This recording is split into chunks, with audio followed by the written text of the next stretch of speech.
Saat wanita itu terbangun, ia menyadari bahwa dirinya terkurung di dalam sebuah kotak besi. Dengan panik, ia mulai menggigit tali merah yang mengikat tangan dan kakinya untuk melepaskan diri.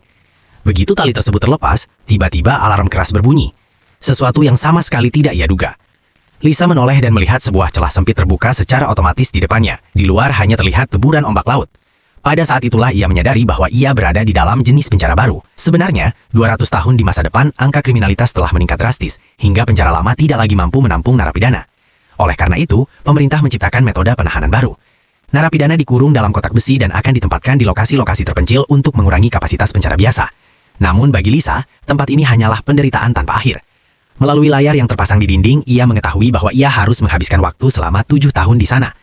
Mengetahui hal itu, batinnya hancur, karena sebelumnya ia adalah warga negara yang baik dan tidak pernah melakukan kesalahan apapun. Ia yakin seseorang telah menjebaknya dengan sengaja. Karena terkurung di dekat tebing laut, mendapatkan makanan pun menjadi sangat sulit. Keesokan paginya, celah kecil itu terbuka lagi. Lisa bangkit dengan susah payah dan berdiri sambil memegang mangkuk berharap akan mendapatkan makanan. Namun, tidak ada jawaban karena petugas pengantar makanan belum tiba. Merasa diperlakukan tidak adil, Lisa memutuskan untuk mencoba menyelamatkan diri. Tiba-tiba matanya tertuju pada beberapa tiang yang terpasang di bagian atas. Ia mencoba menyentuhnya dengan hati-hati, namun ia justru terkena sengatan listrik yang kuat.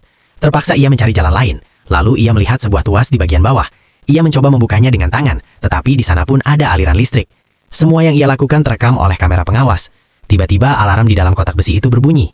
Lisa panik dan kehilangan kendali saat tiang-tiang di atasnya mulai turun dengan cepat. Ia berteriak meminta tolong mengira dirinya akan remuk. Namun tiang-tiang itu tiba-tiba berhenti. Ternyata itu hanyalah sistem peringatan yang dirancang untuk menakut-nakuti tahanan. Setelah kejadian itu, Lisa menjadi tenang dan penurut. Ia menunggu dengan diam kedatangan petugas pengantar makanan agar bisa menjelaskan bahwa ia tidak bersalah.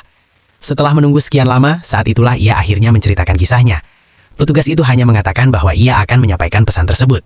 Petugas itu juga menasehatinya agar menjaga diri baik-baik, karena makanan hanya diberikan seminggu sekali. Jika tidak hemat, ia akan kelaparan.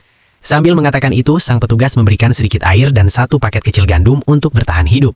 Petugas itu pun tampak tidak berdaya, karena keputusan mengenai jumlah pasokan makanan bukanlah wewenangnya.